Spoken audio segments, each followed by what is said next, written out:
السلام علیکم ورحمۃ اللہ وبرکاتہ۔ بسم اللہ الرحمن الرحیم۔ اللہ کے نام سے شروع کرتے ہیں جو بڑا مہربان اور نہایت رحم کرنے والا ہے۔ پارہ نمبر 20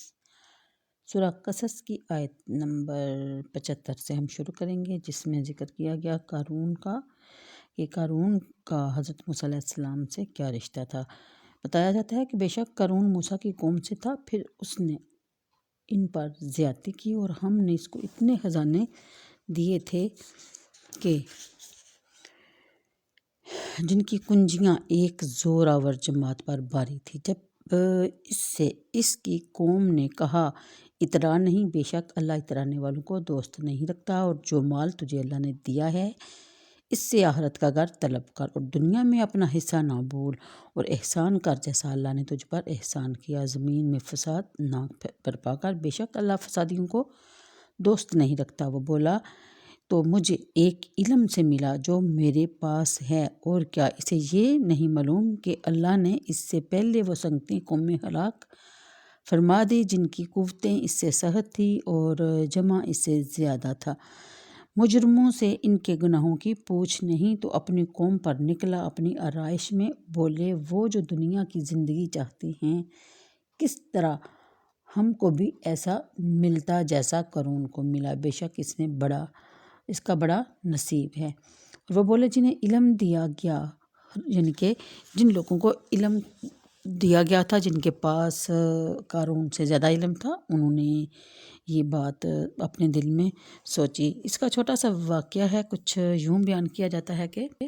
قارون حضرت موسیٰ علیہ السلام کے چچا یسخر کا بیٹا تھا، نہایت خوبصورت شکیل آدمی تھا، اس لیے اس کو منور کہتے تھے، اور بنی اسرائیل میں توریت کا سب سے بہتر قاری تھا۔ ناداری کا زمانہ میں نہایت متواضع با اخلاق تھا، دولت ہاتھ آتے ہی اس کا حال مختلف ہو گیا، سامری کی طرح منافق ہو گیا،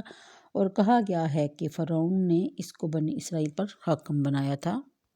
اتنی دولت اللہ تعالیٰ نے اس کو عطا فرمائی تھی بجائے اس کے کہ دنیا میں آخرت کے لیے عمل کر کے عذاب سے نجات پاتا، اس لیے کہ دنیا میں انسان کا حقیقی حصہ یہ ہے کہ آخرت کے لیے عمل کرے، صدقہ دے، صلہ رحمی کرے، اور اعمال خیر کے ساتھ۔ اس کی تفسیر میں یہ بھی کہا گیا ہے کہ اپنی صحت و قوت اور جوانی اور دولت کو نہ بھول،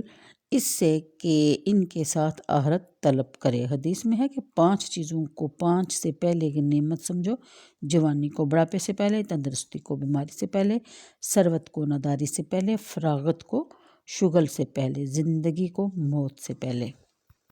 پھر اس کے علم کے بارے میں بات کی جاتی ہے کہ اس سے مراد یا علم توریت ہے یا علم کیمیا جو اس نے حضرت موسیٰ علیہ السلام سے حاصل کیا تھا، اور اس کے ذریعہ سے رانگ کو چاندی اور تانبے کو سونا بنا لیتا تھا، یا یہ علم تجارت یا علم زراعت یا اور پیشوں کا علم سہل نے فرمایا جس نے خود بینی کی فلاح نہ پائی، یعنی قوت و مال میں اس سے زیادہ تھے اور بڑی جماعتیں رکھتے تھے، انہیں اللہ تعالیٰ نے ہلاک کر دیا۔ پھر یہ کیوں قوت و مال کی کثرت پر غرور کرتا ہے، وہ جانتا ہے کہ اسے یعنی کہ ایسے لوگوں کا کیا انجام ہوتا ہے اور کیسے ان کو پہلے ہلاک کیا گیا، اس کے باوجود بھی وہ اتراتا ہے کہ اس کے پاس مال و دولت ہے، حالانکہ وہ مال و دولت اس کی اپنی نہیں بلکہ رب کی عنایت ہے، اور اللہ جسے چاہتا ہے عطا فرماتا ہے، اور اسی دولت سے کسی کی آزمائش ہوتی ہے اور غربت سے بھی آزمائش کی جاتی ہے اللہ تعالیٰ کی طرف سے۔ آیت نمبر 78 کے مطابق بہت سے سوار جلوں میں لیے ہوئے زیوروں سے آراستہ خریدی لباس پہنے آراستہ گھوڑوں پر، یعنی کہ سجے سنورے گھوڑوں پر اپنی قوم پر نکلا، تو وہ بولے یعنی کہ قوم والے بولے کہ جو دنیا کی زندگی چاہتے ہیں کس طرح ہم کو بھی ایسا ملتا جیسا قارون کو ملا، بے شک اس کا بڑا نصیب ہے۔ اور یعنی کہ وہ لوگ جنہیں علم عطا کیا گیا تھا ان کے دل میں یہ خیال آیا۔